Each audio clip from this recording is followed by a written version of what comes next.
Antonio Dorado me hablaron a través... Bueno, otra vez me he confundido, ¿no? Sí. Antonio, ¿eres tú? Yo soy José Manuel. José Manuel y Antonio Dorado. Tanto monta tanto.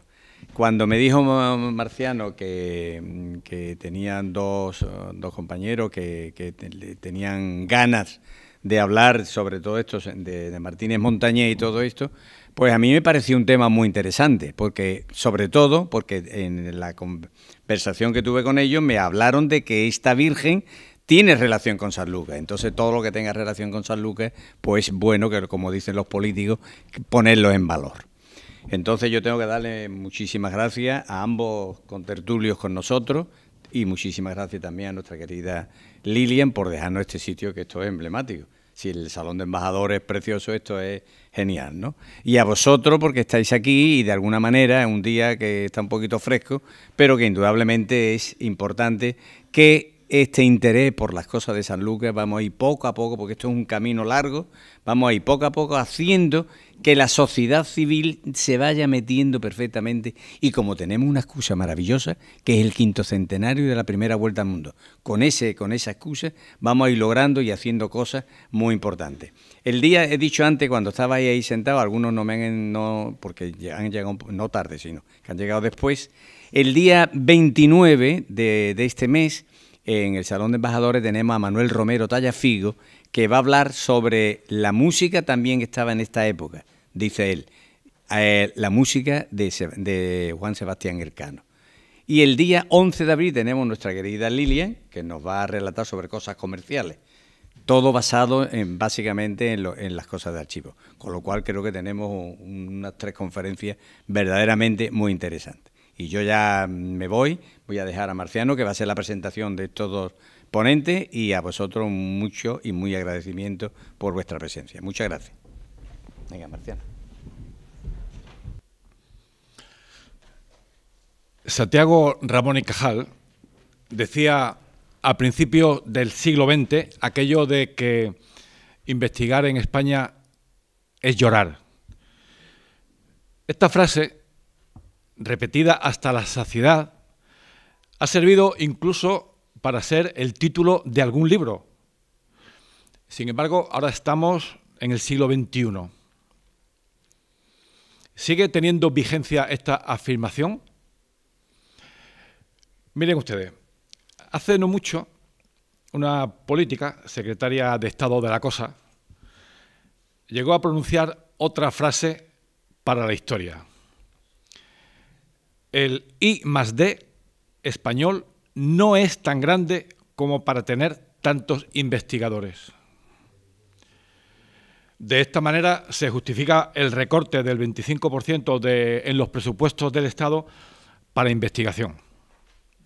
Nuestro 1,2% del PIB en I+D está en el puesto 19 de 28 países europeos, en el mismo nivel que Croacia, República Checa, Hungría o Eslovaquia.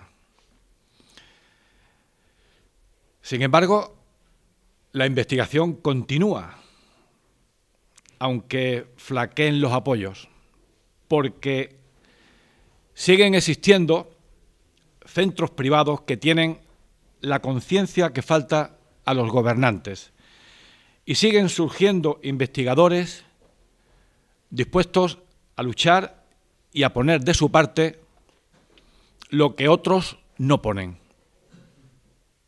Así tenemos la Fundación Casa de Medina Sidonia, con un archivo que debería ser orgullo de España, y unos investigadores jóvenes que nos hacen no llorar, sino sonreír a la vista del éxito de sus investigaciones, como José Manuel Moreno Arana y Antonio Romero Dorado. Moreno Arana obtuvo la licenciatura en Historia del Arte en el 2005 por la Universidad de Sevilla y por la misma universidad es doctor desde el 2012. Ha sido profesor en la Facultad de Bellas Artes de Sevilla y es miembro del Centro de Investigación de la Historia de la Arquitectura y del Patrimonio Artístico Andaluz. Sus investigaciones se han centrado en el arte de Jerez y otras localidades de su entorno, habiéndose recogido en diversos artículos que tratan de escultura, el retablo y la arquitectura, en especial durante el barroco.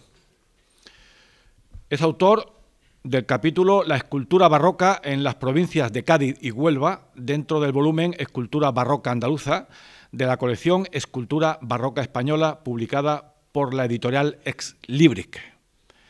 Es autor de los libros La policromía en Jerez de la Frontera durante el siglo XVIII y El retablo en Jerez de la Frontera durante el siglo XVIII, publicados ambos por la Universidad de Sevilla. Finalmente, ha coordinado y es autor de parte del libro El escultor Ignacio López y su época, 1658-1718, con 2 ediciones ya en tan solo 7 meses. Romero Dorado es historiador del arte y desde 2013 es miembro del Grupo de Investigación Humanidades 171 de la Universidad de Sevilla.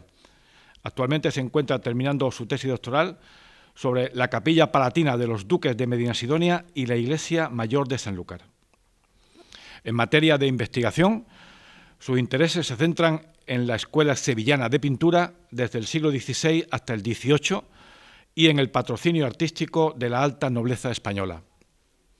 Algunas de sus investigaciones han sido publicadas, entre otras instituciones, por las universidades de Sevilla, de Valladolid, del País Vasco y de Málaga, del Instituto Moll de Madrid y la Real Academia de Bellas Artes de Valladolid. Ambos investigadores han rebuscado en el archivo de la Fundación Casa de Medinasidonia y han encontrado documentación interesante sobre una escultura, sobre una imagen de la que había una laguna que ellos han conseguido rellenar. Nos van a exponer sus hallazgos gracias a los buenos oficios del Ateneo de Sanlúcar, y qué interesante es que los compartan con nosotros aquí, en el mismo lugar donde han investigado y donde se encuentra la documentación. Es una suerte y estamos expectantes.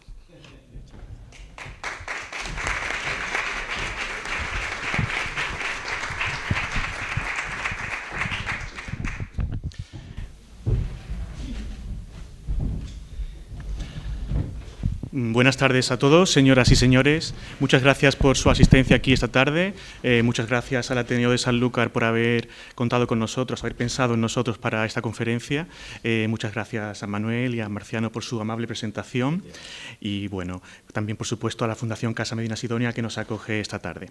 El objetivo de esta comunicación es presentarles una nueva escultura de Juan Martínez Montañés. Sí, yo creo que se me escucha. Que ha sido posible documentar gracias al archivo de la Fundación Medinasidonia. Del mismo modo, queremos evidenciar el vínculo de patrocinio artístico existente entre Juan Martínez Montañés y la Casa de Medinasidonia, que son 2 facetas que tienen una relevancia muy importante tanto en el contexto sevillano como en el contexto hispánico global. Documentar y estudiar esta obra, añadiéndola definitivamente al catálogo del escultor Martínez Montañés, ha sido para nosotros un motivo de gran satisfacción. Como ven en pantalla, pues la nueva obra de Martínez Montañés es la Virgen con el Niño que se encuentra en el altar mayor de la actual Catedral de Huelva, la antigua iglesia del convento de la Merced Descalza, que fundó el 8º duque de Medinasidonia. El trabajo en el que se basa esta conferencia fue publicado por la Universidad de Valladolid en su boletín de arte el año 2017, ¿no? A finales de 2017 fue. Sí.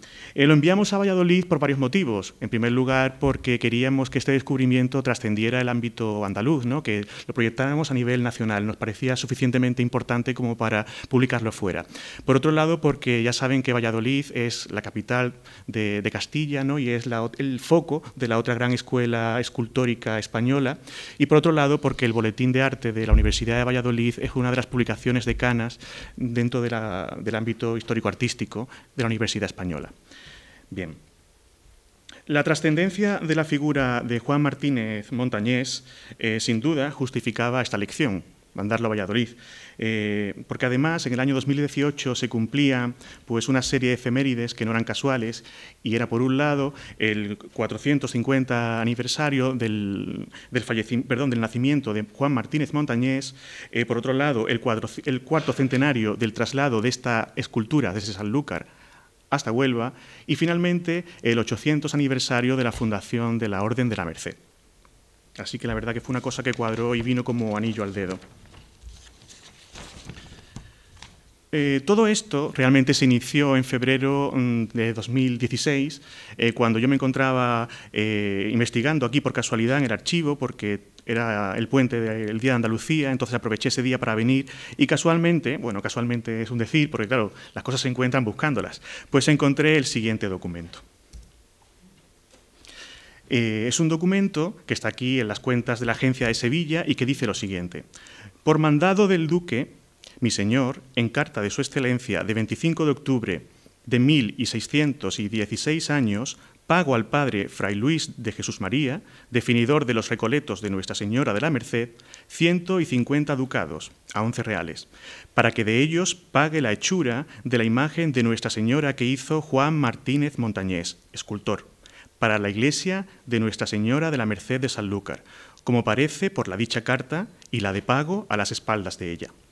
En el margen del documento había una anotación que decía: para pagar la hechura de una imagen de Nuestra Señora para la Merced de Sanlúcar. Sin embargo, en la parte inferior de esa misma nota marginal se añadía lo siguiente: la hechura de la imagen de Nuestra Señora no fue para el convento de Sanlúcar, sino para el de Huelva, y a él se llevó el 4 de septiembre de 1618. Eso fue 2 años después. Primero vino a Sanlúcar, porque la intención del octavo duque fue colocarla en el altar mayor de la iglesia de la Merced de Sanlúcar, pero finalmente el octavo duque cambió de opinión, algo que solía hacer con mucha frecuencia, y la recolocó en Huelva, 2 años después.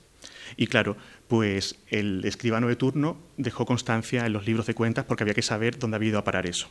Bien, habiendo encontrado este documento y sabiendo que en la iglesia de la Merced de Huelva, en la catedral actual, existía una imagen de la Virgen relacionable con Martínez Montañés, pues encajaban las dos cosas. Entonces, en ese momento me puse en contacto con José Manuel, que pertenece al mismo grupo de investigación de la Universidad de Sevilla que yo. Él es un gran especialista en escultura, en retablos, en policromía, y me parecía la persona más indicada para realmente canalizar ese descubrimiento, sobre todo teniendo en cuenta que yo me dedico sobre todo al estudio de la pintura. Bueno, este grupo de investigación, por cierto, pues lo dirige el profesor Fernando Cruz Isidoro. Bien. Aquí pueden ver la imagen de la Virgen, es una escultura soberbia. Siempre digo lo mismo, pero es realidad, y es que las fotografías no le hacen justicia. Cuando uno va allí a la catedral y la ve de cerca, es una imagen prodigiosa. Bien, pues como decía, está en la catedral de Huelva, pero realmente en un primer momento estuvo pensada para presidir la iglesia de la Merced de Sanlúcar, concretamente el retablo mayor.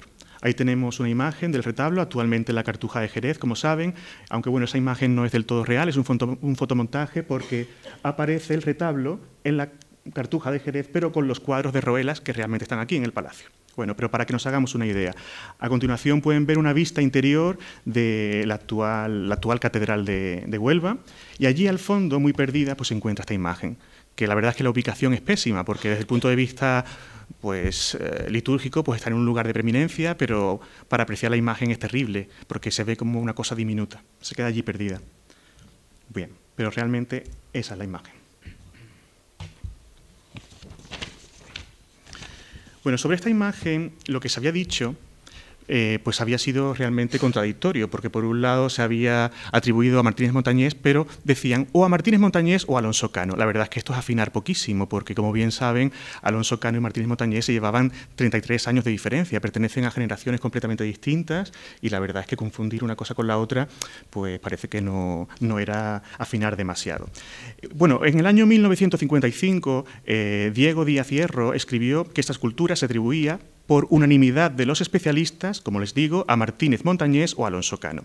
A pesar de ello, la obra realmente no había aparecido en ninguna de las publicaciones ni monografías referidas a Martínez Montañés, anteriores a ese artículo, y es un artículo en prensa. Nos referimos al libro de Elena Gómez, al de José Hernández Díaz, del año 49, y tampoco se recogió esta escultura en un libro posterior de Beatriz Gilman de 1967. De hecho, esta Virgen no fue verdaderamente atribuida a Martínez Montañés hasta el año 1976. Y bueno, lo hizo el profesor Hernández Díaz, pero bueno, una atribución con ciertas dudas, diciendo que podía ser del círculo. Supongo que no pudo verla de cerca, porque si lo hubiera visto de cerca yo creo que no hubiera tenido la menor duda. Bien. Hoy, en cambio, pues nos encontramos, como hemos dicho, en condiciones de asegurar, gracias al documento de este archivo, que en efecto esta Virgen con el Niño se trata obra realizada por Martínez Montañés y que su cronología es 1616, porque anteriormente las atribuciones habían supuesto que era una obra anterior, de los años 1605-1610. Por lo tanto, pertenece, dentro de la división que se hace de la carrera de Martínez Montañés, pertenece a la etapa magistral, o sea, su mejor etapa, la etapa de madurez, de plenitud. La obra estuvo en Sanlúcar de Barrameda, al parecer, o es lo que se infiere del documento, 2 años, desde 1616 hasta el año 1618, en que la imagen fue trasladada solemnemente a Huelva, acompañada por el 8º duque de Medinasidonia y por su familia, en una procesión marítima. De todo esto tenemos noticia pormenorizada gracias a las actas capitulares del Cabildo de Huelva que tienen en pantalla, que hemos podido consultar, y la verdad es que hacen una descripción bastante pormenorizada de cómo fue el evento. Fueron 3 días y bueno, pues se hizo una mascarada, una procesión, estuvo 3 días en la parroquia de San Pedro antes de pasar a la catedral. Bueno, está bastante documentado todo esto. En cuanto al patrocinador de la obra, pues fue el 8º duque de Medinasidonia, don Manuel de Guzmán y Silva, hijo del 7º duque, y de la duquesa consorte doña Ana de Silva y Mendoza. Recordemos que él estaba casado con una de las hijas del duque de Lerma, y bueno, que su madre pues era hija de los príncipes de Éboli. Concretamente el príncipe fue el favorito de Felipe II. No era, además, la primera vez que Montañés pues trabajaba para la casa de Medinasidonia, pues recordemos que ya había sido elegido por los Guzmanes para realizar el retablo mayor de la iglesia del monasterio de San Isidoro del Campo y también los sepulcros de los fundadores, pues Guzmán el Bueno y María Coronel. Bueno, ahí tenemos un poco el 8º duque relacionado con su padre, los padres de su madre, aquí con su suegro, el duque de Lerma.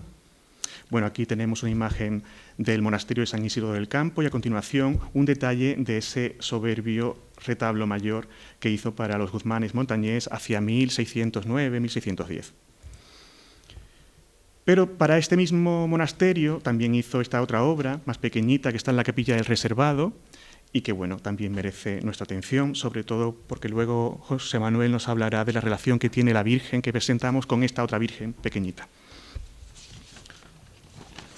Bien.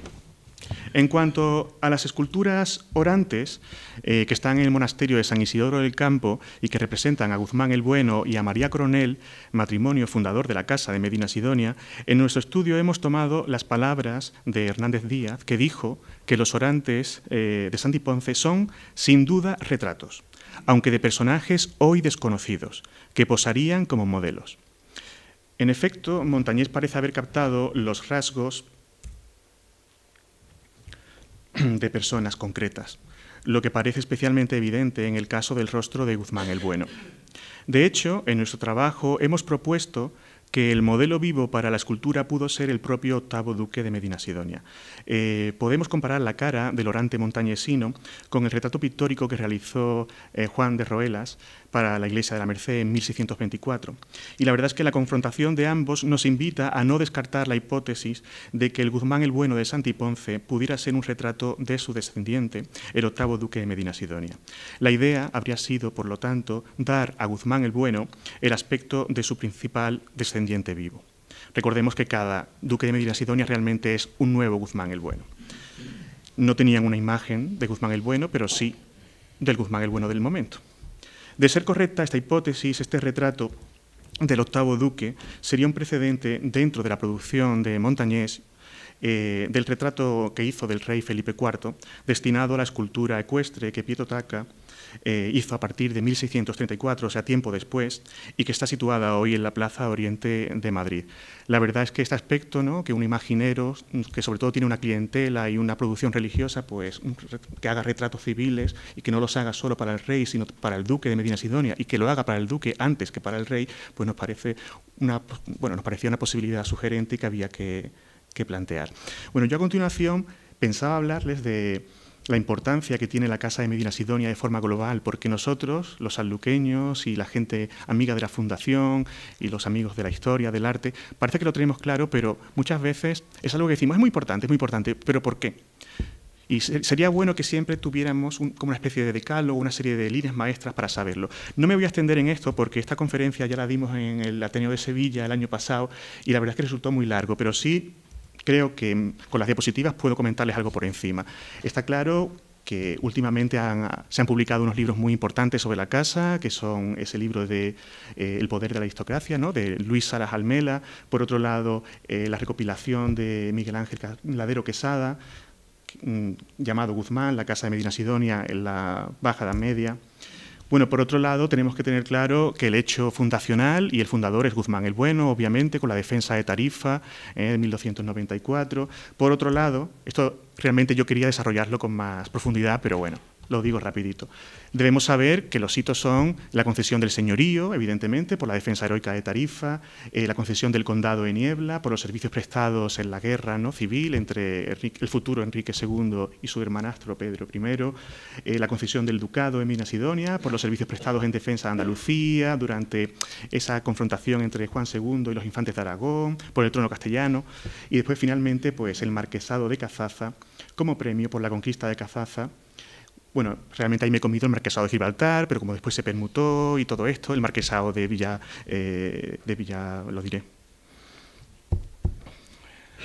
de Valverde, el marquesado de Valverde, pero fue realmente un mayorazgo que se hizo aparte y después volvió, porque se hizo para un heredero. Bueno, básicamente esas son las líneas maestras. Después, por otro lado, he puesto aquí estos retratos de los reyes católicos, porque debemos recordar que el duque de Medina Sidonia, en tanto que titular, dentro del protocolo del reino, pues tenía un lugar de privilegio. Primero estaba el rey o la reina de Castilla, después pues el príncipe, ¿no?, el príncipe de Asturias, el maestre de Santiago, que después es el rey el que se hace con él, y después, por supuesto, el duque de Medina Sidonia, teniendo en cuenta que es el ducado más antiguo de la corona y que, por lo tanto, tiene un lugar de preeminencia en el protocolo del reino. De hecho, así fue cuando se produjo en el monasterio del Escorial el entierro de Felipe II. Después de la Cámara del Rey, ¿no?, pues el primero que abría el cortejo de los grandes era el duque de Medina Sidonia y como tal está registrado. Ahí he puesto una serie de escudos nobiliarios con los títulos, porque debemos también entender que el duque de Medina Sidonia pertenecía a la alta nobleza, que es una serie de 25 o 26 grandes creados por Carlos I, ¿no? La grandeza de España fue creada por Carlos I, de alguna manera recogiendo el tema de la rica hombría, ¿no?, pero bueno, siguiendo como modelo los pares de Inglaterra. Entonces, realmente, el duque de Medina Sidonia pertenece a una élite de 25 personas que hay en España con esos títulos, y bueno, entre ellos Ducado de Alba, Alburquerque, Arcos, Béjar, Cardona, Frías, Gandía, Infantado, Medinaceli, Medina Sidonia, Nájera, Segorbe, Villahermosa, y después los marquesados que están ahí, los condados y tal, ¿no? Lo que quiero decir es que realmente hoy en día podemos ver a estos señores, a estos duques, a estos condes, a estos marqueses como cosas del pasado, y realmente hoy en día lo son, ¿no?, guardan la memoria, pero en este momento estas personas tenían una responsabilidad en la administración del Estado, ¿no?, una responsabilidad de todo tipo. Además de tener unos intereses particulares, pues defendían los intereses del reino. Entonces, igual que hoy hablamos de comunidades autónomas, aunque sea una comparación un poco desigual, pues cuando hablamos de estados señoriales y de los grandes de España, pues estamos hablando de gente que realmente gobernaba de una u otra manera, no solo su casa y sus intereses, sino también el conjunto del reino. Bueno, aquí simplemente les ponía pues una imagen del Escorial con el retrato del séptimo duque para un poco incidir en la idea de que realmente en ese entierro, ¿no?, del gran rey de España, Felipe II, pues el duque de Medina Sidonia fue el que protocolariamente abrió la procesión de grandes, porque él era el duque más antiguo de Castilla. Bueno, el contexto jurisdiccional pues es la Andalucía de los Cuatro Reinos y concretamente en el Reino de Sevilla pues tenemos ahí en verde pues gran parte de los estados del Duque de Medina Sidonia. Curiosamente Sanlúcar no está en verde porque esto está hecho ya cuando Sanlúcar está incorporada a la corona con los datos del catastro de Ensenada. Pero bueno, nos hacemos una idea. En cambio, en el Reino de Granada pues vemos en la parte de Gaucín este pequeño trocito que hoy en día son 3 municipios que también pertenecía a la Casa de Medina Sidonia. Volvemos a esto. Bueno, también quería hablarles un poco del contexto de la gran capital, ¿no?, de Sanlúcar, un sitio pequeño pero con una dinámica urbana, un centro de distribución, sin duda, de las mercancías y de la producción del Estado ducal, que yo creo que la palabra que mejor lo define es la de encrucijada. Realmente no es que sea un sitio importantísimo por volumen, pero sí por trasiego y por encontrarse en un sitio, pues eso, en una encrucijada, como mínimo de 4 rutas. No sé, pero yo diría que la ruta del norte, la ruta que va de Castilla al norte de África, después también, que son antes del descubrimiento, obviamente, y que siguen al Mediterráneo por el estrecho, y por otro lado, la ruta que va a las Indias y que vuelve después desde la España asiática, por así decirlo, en el tornaviaje. Entonces, pues, está claro que en Sanlúcar y en la capital de los Medina Sidonia, pues confluyen todas esas rutas y esas dinámicas. Bien, la hacienda ducal, importantísima, dependiendo del momento, pues la más rica de la corona. La base, pues, entre otras cosas, evidentemente las almadrabas, ¿no? Esto parece bastante obvio. Es un linaje sevillano en origen y siempre lo llegó a ser, aunque se traslada a la residencia a Sanlúcar, siempre conservan su palacio en Sevilla para residir si hace falta y sobre todo con fines representativos. Y bueno, no en vano en la Plaza del Duque, ¿no? Evidentemente se llama Plaza del Duque no porque en Sevilla no hubiera otros duques, había otros duques. Y al mismo nivel, en el sentido de grandes, el duque de Alcalá y el duque de Arcos, con sus palacios. Pero la Plaza del Duque era la Plaza del Duque por antonomasia, el duque de Medina Sidonia, no hacía falta poner apellidos. Ahí tenemos una imagen de algo que quedaba antes de que lo tiraran, ¿no? Evidentemente el palacio es mucho mayor, aquí se conservan planos y alzados y evidentemente esta foto es ya, bueno, un residuo, ¿no?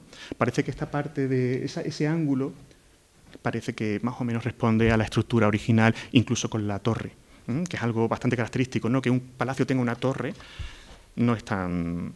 No, hoy en día nos puede parecer una tontería, pero en esta época no lo es. Y como decía, evidentemente, pues existían otros grandes con residencia en Sevilla, que eran los duques de Alcalá.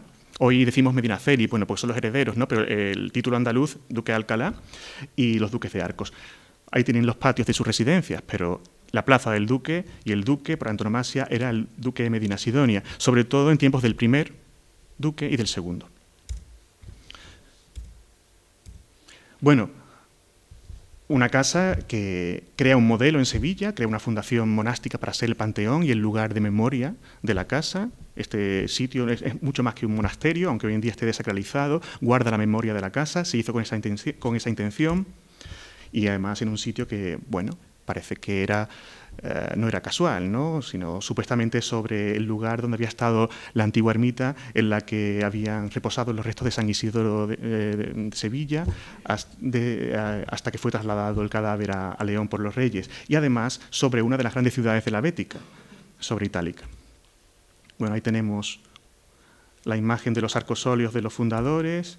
Y pasamos a Sanlúcar, donde evidentemente a partir de 1520 y poco, 24, una cosa así, poco tiempo después de culminar la circunnavegación y de las comunidades, ¿no? Pues se vienen aquí, un sitio más discreto, había ciertos problemas, bueno, esto está sujeto a interpretación, pero lo cierto es que finalmente es Sanlúcar el sitio en el que residen de forma habitual hasta que son desterrados en 1600, a partir del 1641 y ya definitivamente en 1645 cuando se suprime el señorío. Aquí la casa, pues, como sabemos, despliega un amplio programa urbanístico, con la iglesia mayor, construida por ellos, sin duda, el castillo de Santiago, las covachas, el antiguo convento de San Jerónimo, de Nuestra Señora de Barrameda, que era filial de San Isidoro del Campo, y bueno, como decía antes, el carácter dual de Sanlúcar, comercial y administrativo, pues se dio durante todo este tiempo, especialmente cuando los duques residían aquí, aunque ya con anterioridad. Y bueno, les pongo aquí, bueno, les ponía esa frase prototípica de Sanlúcar por atún y a ver al duque, ¿no? Que queda recogida como para hacer dos cosas completamente distintas, pero de alguna manera sintetiza muy bien ese carácter dual que tenía Sanlúcar, ¿no? Comercial y administrativo. Bien, la famosísima vista dibujada por Antón de las Viñas, ya en tiempos de la minoría de edad, sino del séptimo duque. Bueno, esa magnífica cúpula de la iglesia de Santo Domingo, el santuario de la Caridad, la iglesia de la Merced. Y bueno, por último, les pongo esos escudos porque de alguna manera la Casa de Medina Sidonia no solo tiene importancia per se, sino que la política matrimonial pues fue una de las líneas más importantes del mayorazgo, ¿no? Ahí tenemos a los coroneles, que hoy en día no suenan como una cosa, claro, porque se extinguió el linaje, pero los coroneles eran bastante potentes en la Sevilla del siglo XIII, los Ponce de León, los Osorio, la propia Casa Real a través de las hijas naturales del rey, los Figueroa, los Rivera, los Velasco, después la propia Casa Real de Aragón, los Sotomayor, condes de Belalcázar, los Zúñiga, duques de Béjar, los Silva, los Sandoval y Rojas, que eran marqueses de Denia y después duques de Lerma, ¿no? Y ahí nos quedamos porque realmente la política siguió, pero bueno, nos quedamos hasta ahí porque es realmente el momento en el que se encarga la escultura de Martínez Montañés. Bueno, todo esto evidentemente aderezado con acontecimientos que a todos nos deben resonar en la mente, como la Armada, ¿no? La Armada de Inglaterra o la empresa de Inglaterra, mal llamada Armada Invencible, o bueno, eso, cada uno que lo interprete. Y bueno, por supuesto, otro hecho fundamental y controvertido, pues es también esa supuesta o esa conspiración del duque de Medina Sidonia contra la monarquía de Felipe IV, en ese contexto de la decadencia general de España y de la desintegración. Bueno, son un fenómeno bastante global. Y bueno, les pongo ese último libro que se publicó hace unos años en inglés, también de Luis Salas Almela, y que les recomiendo. Y bueno, dicho esto, yo creo que ya me he extendido bastante y pasamos al análisis formal.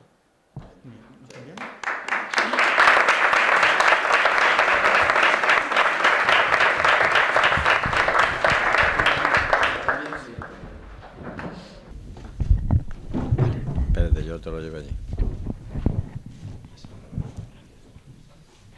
Que me engancho.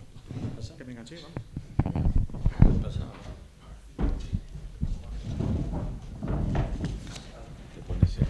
Vale. Estupendo. Buenas tardes. De nuevo, pues bueno, reiterar los agradecimientos que ya ha dado Antonio al principio, por supuesto al Ateneo, a la Fundación Medina Sidonia, a Marciano, nuestro presentador, que ha sido uno de los grandes, una de las personas que ha apostado más por esta conferencia, y por supuesto a todos ustedes por su presencia. Sin olvidar también, que no los quiero tampoco dejar de decir, al propio Antonio Romero, que tuvo pues la generosidad de querer compartir conmigo esta investigación, a pesar de que incluso me conocía hasta poco, cuando me dijo, ¿no? me sugirió pues participar con él en este trabajo. Y bueno, creo que no va a ser la última, ha sido la primera, pero espero que no sea la última, y de hecho tenemos ya en mente varios trabajos conjuntos. A mí me toca investigar, o hablar sobre el análisis formal de esta escultura. La imagen de la mal llamada, Virgen de la Cinta de la Catedral de Huelva es una escultura de madera policromada de 152 centímetros, 1,52 m, que por cierto fue restaurada hace unos años por el profesor Francisco Arquillo, y que desde el año 1977 preside la Catedral de Huelva, como ya ha comentado Antonio. Es una imagen que también quiero comentarlo, ya que tenemos aquí incluso una representación de la patrona de Huelva, que originalmente era una pintura, pues también para que vean que la iconografía realmente cambia. Por eso nosotros hemos optado por llamar a la imagen Virgen con el Niño, ya que ha existido bastante confusión a la hora de identificar la imagen. De hecho, incluso ha habido una confusión también con una imagen de la Virgen de la Merced, que hasta nuestra investigación se identificaba con la imagen que se trasladaba de Sanlúcar, se trasladó de Sanlúcar a Huelva. Por eso, bueno, hemos intentado pues, hablar de ella de una manera más aséptica, como Virgen con el Niño. Y realmente, si comparan la iconografía que tienen aquí, la imagen, la fotografía, con la que nos han traído de este azulejo que representa la pintura, que es realmente la patrona de Huelva, ven que ciertamente hay una iconografía muy diferente. Representa a la Virgen María de pie, portando en brazos al niño Jesús. Tiene una composición bastante frontal y animada con un sutil contraposto, una ligera flexión de la pierna derecha y un también leve giro de cabeza hacia su izquierda, donde se sitúa su hijo. La imagen de la Virgen es una obra bastante idealizada en su semblante, y tiene como antecedente, dentro de la obra de Montañés, los relieves del monasterio de Santiponce, del retablo mayor, tanto la representación de la Virgen en la adoración de los pastores y de la epifanía de este retablo, que como ya ha comentado Antonio, pues se fecha algunos años antes de nuestra escultura, entre 1610 y 1613. Tiene, digamos, relación con estas imágenes, estos relieves, también con las figuras de las virtudes que rematan el retablo, en este caso de la propia fortaleza. Aquí pongo una comparativa de la imagen del relieve de la adoración de los pastores y de la propia imagen de Huelva, para que vean que ciertamente representan el mismo modelo físico. E incluso hay también un detalle muy interesante que se repite en la imagen de la Virgen y en la figura de la virtud que hemos visto anteriormente, que es una pronunciada arruga que divide horizontalmente el cuello. Es un detalle que también se encuentra no solamente en las obras de Montañés, sino también de una manera muy desarrollada en las esculturas de Juan de Mesas, de su discípulo. En cuanto a la figura del niño, presenta una mayor atención naturalista respecto a lo que hemos visto en la imagen de la Virgen. El modelo para el flequillo, por ejemplo, que tiene este niño, es un modelo claramente montañesino y que lo vemos, por ejemplo, en el famoso Niño del Sagrario de la Catedral de Sevilla, una de las obras más conocidas de Montañés. Igualmente, el modelo, digamos también físico de este niño, pues parte de una obra que, por cierto, también hizo Montañés para Huelva, como es el relieve de la purificación de la iglesia de San Francisco, del año 1606. Un relieve que, desgraciadamente, fue destrozado en 1936 y del que se conservan solo algunos restos.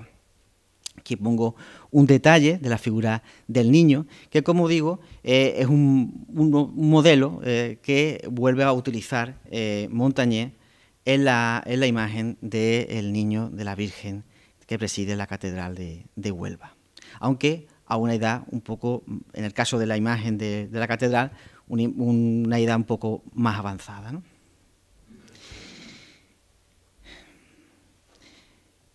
Para la composición general de la imagen de la Virgen, pues podemos remitir claramente a la Virgen de la Capilla del Reservado del propio monasterio de Santiponce, fechada hacia 1610, aunque las proporciones son menos esbeltas y también el plegado que ofrece el manto es un poco más simplificado, pero el modelo realmente es el mismo. Para la disposición del manto, sí es mucho más cercana la imagen de la Virgen del retablo de San Juan Evangelista del convento de San Leandro, que es una obra más tardía, de 1633, y por tanto que debió de tomar como modelo la imagen de Huelva.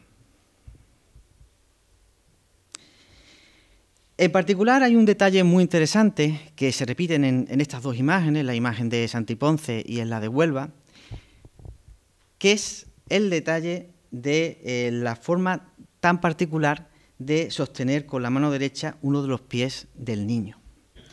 Este detalle realmente podemos decir que se puede interpretar como un sutil gesto premonitorio de la pasión de Cristo, precisamente ese pie que será pues llagado durante la crucifixión. Y curiosamente, este modelo iconográfico y este detalle de la Virgen sosteniendo el pie de uno de los pies del niño es un gesto que se repite mucho en la escultura sevillana desde el siglo XV y que Montañés pues repetirá en la obra de Huelva. Por ejemplo, en la Virgen del Pajarito de la Basílica de la Merced de Jerez, que es una obra atribuida a Mercadante de Bretaña de mediados del siglo XV, en la que vemos este detalle de cómo sostiene el pie del niño. O, por ejemplo, en esta imagen italiana de mármol de Carrara, que preside o se encuentra dentro de la propia cartuja de las cuevas de Sevilla, una obra que se ha fechado hacia 1520, en el que vemos nuevamente ese mismo detalle que va recogiéndose en cada una de las generaciones que van siguiendo desde el siglo XV hasta bien entrado el siglo XVII con el círculo montañesino. Otro ejemplo, esta imagen de la Virgen con el niño de Roque Balduque, que se encuentra en el Museo de Bellas Artes de Sevilla. Es una obra ya de mediados del siglo XVI, de 1550, donde volvemos a ver ese mismo detalle de la Virgen sosteniendo el pie del niño. Asimismo, igual que hemos visto los antecedentes de esta iconografía, podemos ver la influencia que esta obra pudo ejercer entre los seguidores de Montañés. Y entre ellos, pues, lógicamente, hay que citar al propio Juan de Mesa. Dentro del círculo de Juan de Mesa hay que situar, por supuesto, esta imagen también desaparecida en 1936 de este San José de la iglesia de Guadalcanal, del pueblo de la provincia de Sevilla. Pueden comprobar que la composición de la figura y de los ropajes, especialmente en el caso del manto, es muy parecida y realmente Mesa copia el modelo de Montañés en esta obra. Y asimismo vemos cómo el San José también sostiene uno de los pies del niño con este gesto que, como hemos dicho, premonitorio de la pasión. Otra obra que también se ha relacionado con Juan de Mesa es esta imagen que se encuentra en el Museo de Bellas Artes, que procede también del Museo de Bellas Artes de Sevilla, que procede también de las cartujas de las cuevas. La composición es muy similar también, pero quizás lo que más nos llama la atención es la figura del niño. La propia composición de los ropajes del niño nos recuerda mucho a esta obra, pero hay un detalle muy llamativo. Y nuevamente nos habla de ese modelo infantil que utiliza Montañés, mucho más naturalista, se lo vuelve a utilizar también Juan de Mesa en esta imagen, porque vemos esa espontaneidad con la que el niño sostiene o agarra uno de los dedos de la madre, tanto en la imagen de Montañés como en la imagen de Juan de Mesa. Otra obra del círculo de Juan de Mesa que se puede relacionar con nuestra imagen está en Cumbres Mayores, la Virgen de la Consolación de Cumbres Mayores. Asimismo, podemos citar también esta imagen de la Virgen de las Aguas de la iglesia de San Francisco de Morón de la Frontera, una obra documentada de un escultor del círculo montañesino, Luis de Peña, fechada en 1618, es decir, con muy poca diferencia con nuestra imagen, y que vuelve a repetir el mismo modelo, de una manera un poco más tosca, se puede comprobar cómo la imagen pues, es mucho más hierática y el niño, pues lógicamente, son obras de un seguidor de Montañés. O esta imagen de la patrona de Tarifa, la Virgen de la Luz, que es una obra anónima, pero que se ve claramente cómo vuelve a emplear el modelo creado por Montañés en la imagen de la Virgen de la mal llamada Virgen de la Cinta. Otra obra, pues esta imagen que se conserva en el convento de la Buena Muerte de Lima. Es una obra ya de un seguidor de Montañés, con unos plegados mucho más simples, más simplificados, pero que vuelve a repetir el mismo modelo y nuevamente la Virgen sostiene con una de las manos uno de los pies del niño. Por tanto, fue una iconografía que tuvo un gran éxito. En cuanto a la policromía de la obra, la documentación que ha sido consultada no aporta nada sobre el autor de esta policromía. Recordamos que en esta época las policromías se llevaban a cabo por pintores o doradores, nunca por los propios escultores, o al menos no estaba legalmente aceptado. En este caso, la policromía se ha atribuido al pintor Baltasar Quintero, que fue un colaborador habitual de Montañés, en algunas piezas. Esta atribución está basada en el origen onubense de este pintor, lo cual creemos que es un argumento bastante pobre. Sí queremos destacar que recientemente se ha hecho una nueva teoría que se debe a Ignacio Hermoso Romero, que es un conservador del Museo de Bellas Artes de Sevilla, que en la reciente exposición sobre Pacheco que se hizo en este museo, pues en el catálogo de esta exposición establece pues esta atribución, que es una atribución a Francisco Pacheco, al sanluqueño Francisco Pacheco, por lo cual vemos un nuevo punto en común entre esta imagen y Sanlúcar. De hecho, podemos hablar que existe una clara cercanía estilística con obras documentadas de Pacheco. Aquí he puesto un detalle de la policromía, del estofado de esta imagen, bastante rico, en la que destaca sobre todo la cenefa o galón del manto, en la que aparece el típico rameado contrarreformista, en el que aparecen pues, figuras de cabezas de ángeles y figuras también de pájaros. Son muy habituales, sobre todo de muy finales del siglo XVI y sobre todo la primera mitad del siglo XVII. Aquí he puesto una obra documentada de Francisco Pacheco.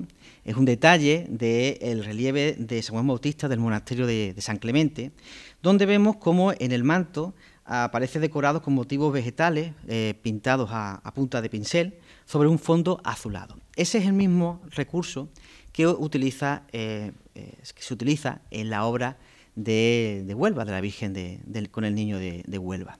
También se puede relacionar con nuestra obra la policromía también documentada de Pacheco, de la Inmaculada, de la Iglesia de Santiago, también de Sevilla, que aparece en esta comparativa que le pongo, donde pueden ver que los motivos ornamentales y compositivos de esta policromía, de este estofado, son muy similares con la imagen de la Virgen de Huelva, que es la que tienen aquí a la derecha.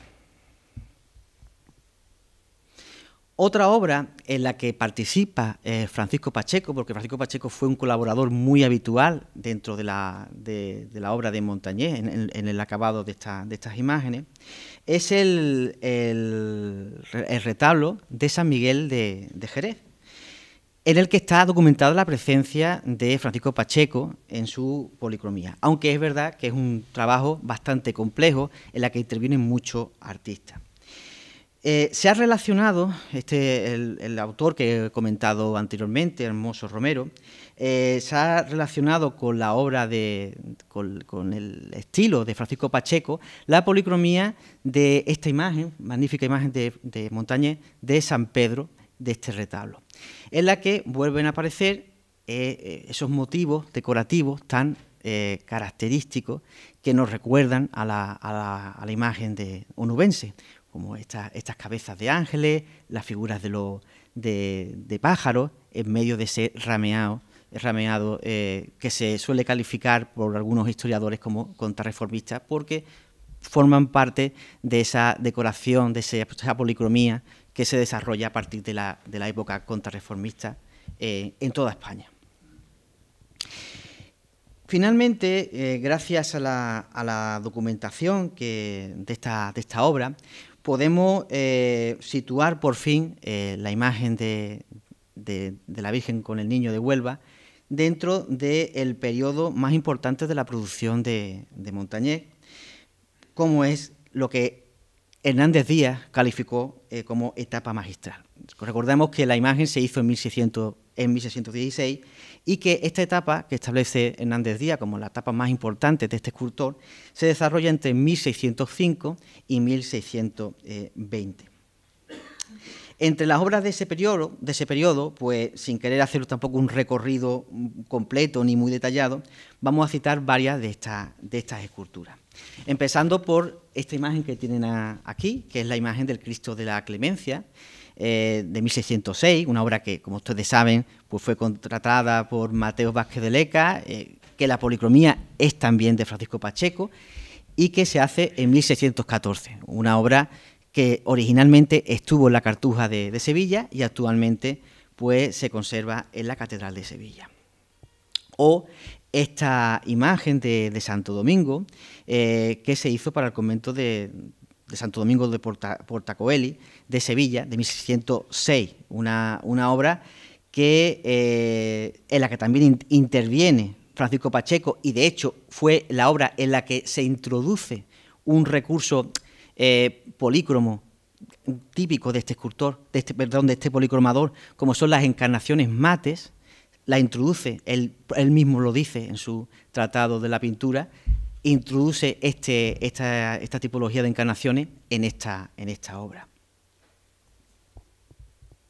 O la imagen que ya hemos comentado anteriormente de El Niño de la Hermandad Sacramental del Sagrario, una obra fechada entre 1606 y 1607, que por cierto va a tener una enorme influencia posterior a través de su difusión mediante vaciados de plomo, una difusión que alcanza no solo a España, sino también a América. La imagen de la Inmaculada del Pedroso, también de 1606 y 1608, que fue contratada una vez más con Francisco Pacheco y que supone la primera versión de su iconografía de la Inmaculada, que posteriormente ya desarrollaría con la famosa cieguecita de la Catedral de Sevilla. Hay que decir, no obstante, que la policromía que tiene actualmente la imagen es una policromía del siglo XVIII, no es la original de Francisco Pacheco. Otra obra que hemos citado anteriormente, pues este relieve de la purificación del convento de San Francisco de Huelva, del año 1606, nuevamente con policromía contratada por Pacheco. Esto lo reitero y insisto en este hecho para que vean que realmente existe una fundamentación a la hora de atribuir su policromía a Pacheco. O esta imagen de San Ignacio de 1610, que está en la antigua Casa Profesa, actual iglesia de la Anunciación, y que también el propio Pacheco llegó a alabarla mucho en su tratado de la pintura por su naturalismo.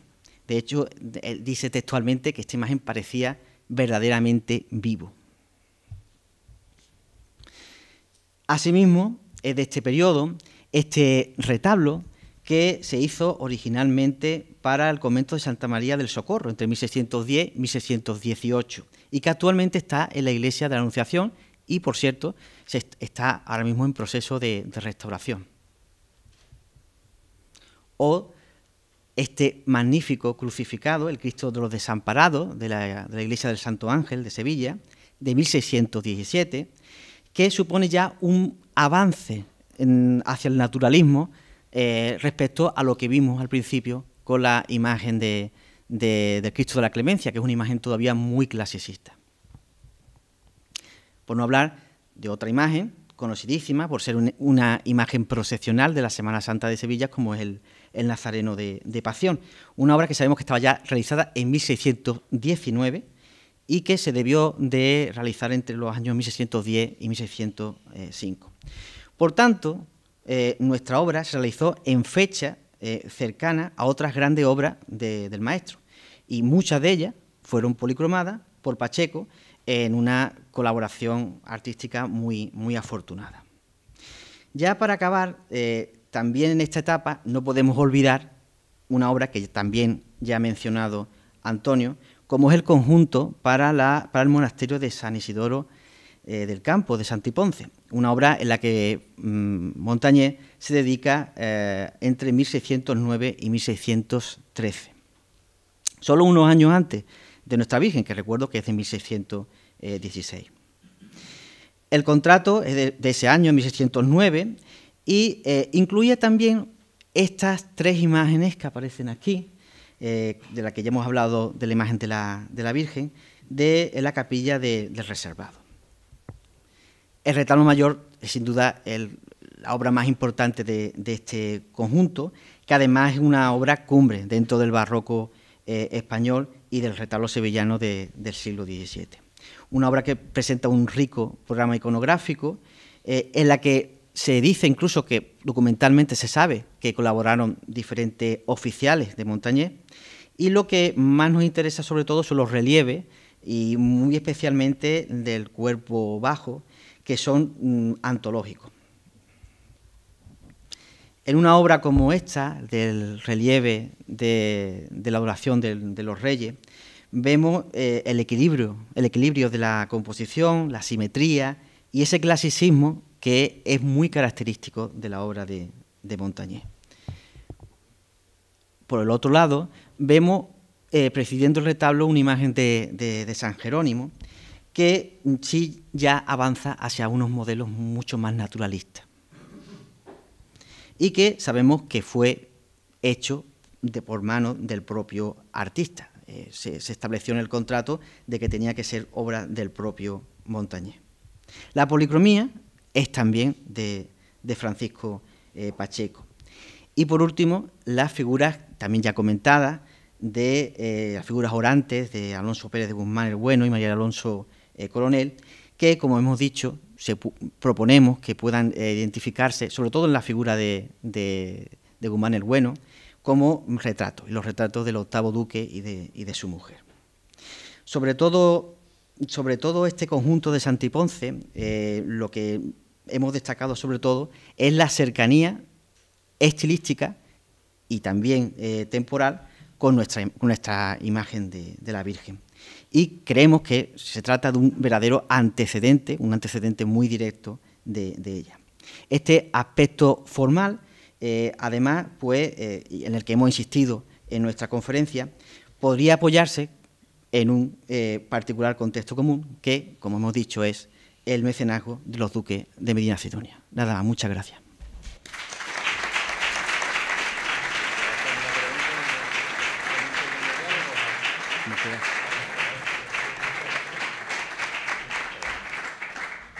Si alguien quiere hacer alguna pregunta, caramba. Me ha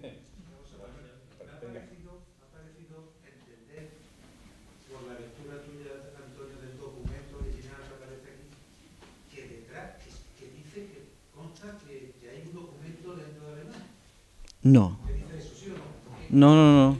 No, la libranza hace alusión a una carta escrita por el duque dando orden de ese pago, porque claro, el pago se hace en Sevilla, el duque está en Sanlúcar. Entonces el duque escribe a su agente para que materialice el pago, para que pague la imagen que se ha hecho en Sevilla. Y también se habla de una carta de pago, que simplemente es como el recibo. O sea, se hace una carta de pago y por detrás está el recibí del escultor. No han aparecido todavía ninguna de esas dos cartas, pero podrían aparecer. Por favor. Hombre, está claro que después del acontecimiento de la iglesia chiquita de Sevilla, ¿no?, de ese foco protestante con Valera, Reina y la Biblia del Oso, del Cántaro y todo esto, pues está claro que hay que rehacer todo ese desaguisado. Yo creo que no es una interpretación errónea, pero desde luego también lo pongo en relación con las grandes preocupaciones estéticas y propagandísticas del octavo duque de Medina Sidonia, ya cuando era heredero, y el contacto...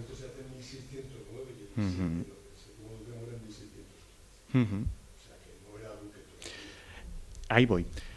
Pues, siendo heredero, don Manuel está llevando las riendas estéticas de la casa en gran medida.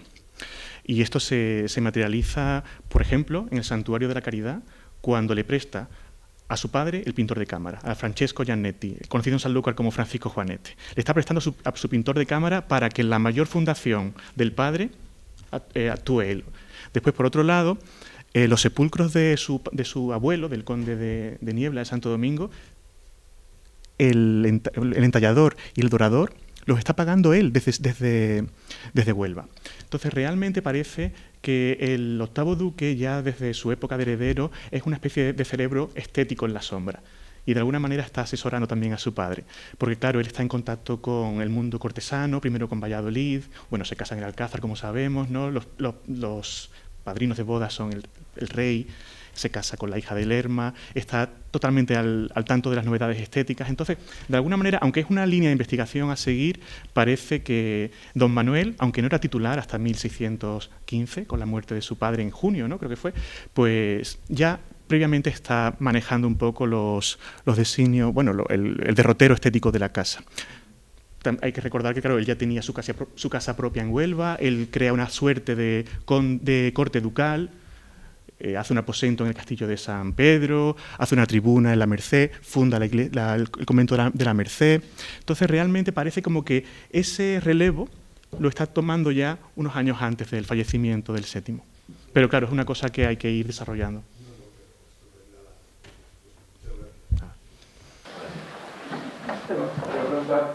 Sobre un punto que me parece que no habéis tocado con mucha insistencia, y es el momento en que la imagen se va de aquí de Sanlúcar a Huelva. Me gustaría que insistierais un poco más, cualquiera de los dos, en el porqué de ese traslado y cómo fue el traslado. Si tenéis material para explicar.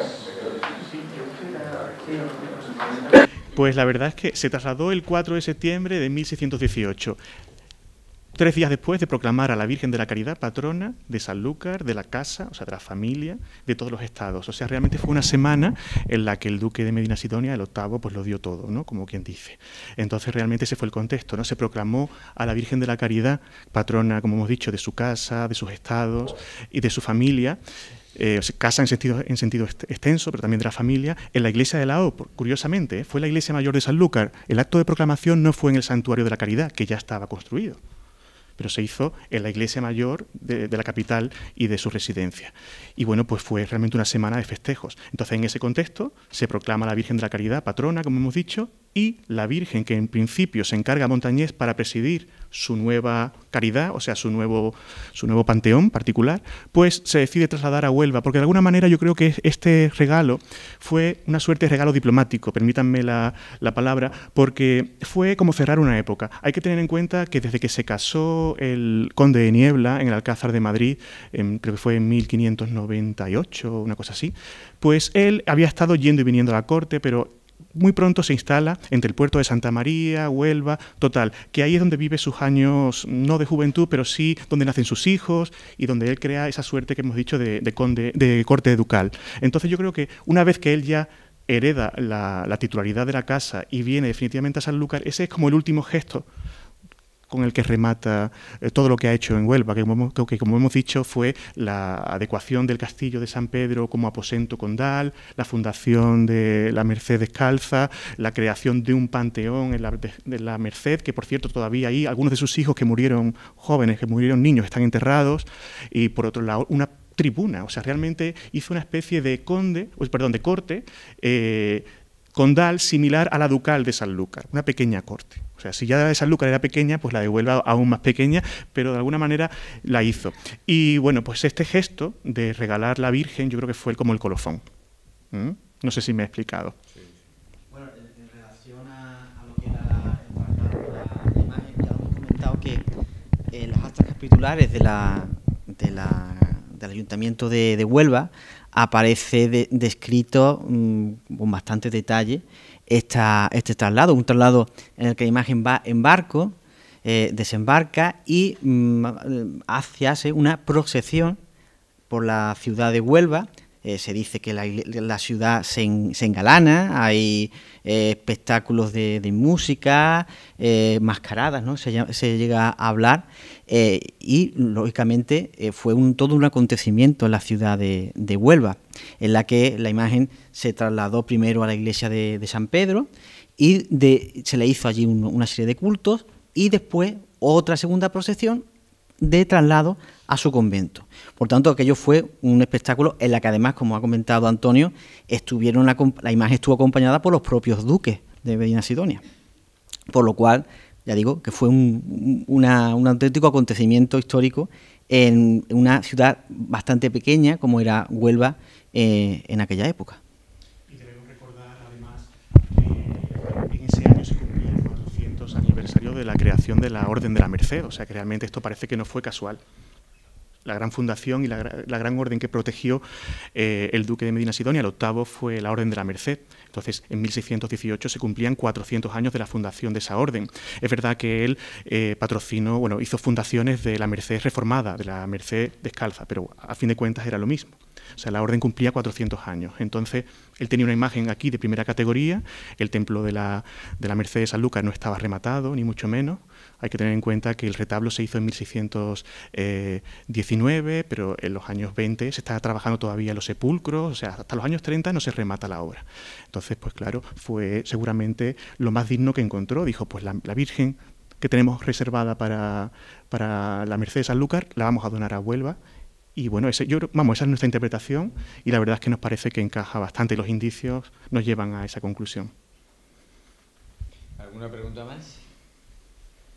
Bien, pues muchísimas gracias a ambos ponentes. Hemos pasado un sitio...